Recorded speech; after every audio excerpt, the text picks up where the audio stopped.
Welcome to Get Genius. Bitwise operators कैसे work करते हैं पाइथन के अंदर। बिटवाइज एंड को देखेंगे।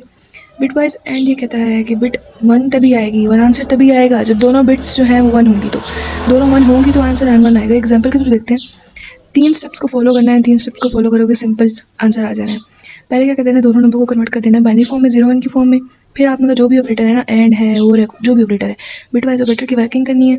जब वो वर्क हो जाएगा फिर आपने क्या करना है, उस बाइनरी को बैक कन्वर्ट कर देना नंबर में। ठीक है, पहले 1 को फॉलो करते हैं। 5 को कन्वर्ट करेंगे बाइनरी में तो क्या होगा कि 2 2 ज़ा 4, तो 5 में से 4 का 1 बचता है। सिमिलरली 2 1 ज़ा 2, पूरा पूरा डिवाइड हो गया तो 0 बच जाएगा। इसी तरह 3 को कन्वर्ट करना है तो अब 2 का 3 पे तो टेबल नहीं जाता है, लेकिन 2 1 ज़ा 2 और फिर 3 में से 2 का 1 बचता है। एंड अब 1 पे तो नहीं जाता 2 का टेबल, बिल्कुल भी जा ही नहीं सकता, 1 छोटा है 2 से। सिंपल क्या करना है, 0 टाइम्स हम कर देंगे क्योंकि 2 का टेबल जाता ही नहीं है, फिर भी 1 तो बच रहा है ना। अब आपने ऑपरेटर की वर्किंग कर देनी है। ठीक है, ऑपरेटर की वर्किंग कैसे करनी है, अब एंड ऑपरेटर है ना, इसकी वर्किंग करनी है। पहले तो हमारा 5 जो है 1 0 1 आंसर आया है एंड इसका 0 1 1 आया, यानी कि 0 1 1 1 0 1। ठीक है, यूँ ऐसे जाना है आपने, बाइनरी में देखना है तो ओके। ये दोनों नंबर बाइनरी में कन्वर्ट हो गए। अब हमने दोनों की वर्किंग कर देंगे, बीच में एंड का ऑपरेटर लगाएंगे। कैसे कन्वर्ट करना है, यूँ 1 0 1 0 1 1, दोनों को ऊपर नीचे रखने हैं। अब देखो, हमने कहा आंसर तभी 1 आएगा जब दोनों 1 होंगे, तो यहाँ तो दोनों 1 नहीं है, एक 0 है तो आंसर 0 आ जाना है। यहाँ भी एक 0 है तो 0 हो जाना है। यहाँ दोनों 1 है इसलिए यहाँ 1 आ जाएगा।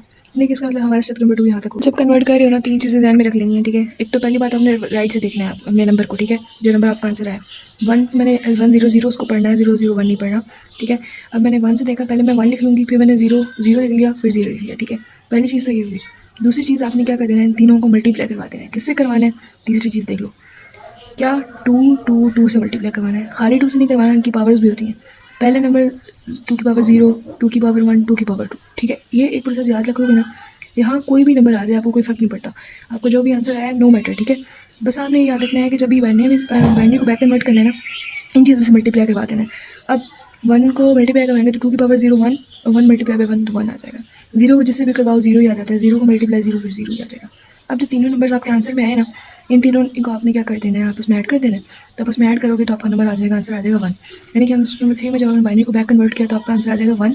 इसका मतलब जब भी 5 एंड 3 होगा ना, यानी कि जब भी 5 एंड 3 होगा आपका आंसर 1 आएगा। ठीक है, सिंपली आप हर नंबर को कर सकते हो, 5 और 3 कर सकते हो। और ऑपरेटर होता है, और ऑपरेटर ये कहता है कि ये कहता है कि दोनों बिट्स 1 होनी चाहिए। ये कहता है कि अगर कोई एक बिट भी यहाँ 1 हो गई है ना तो आपका आंसर 1 आ जाएगा। सिंपली ये है bitwise operators working in Python.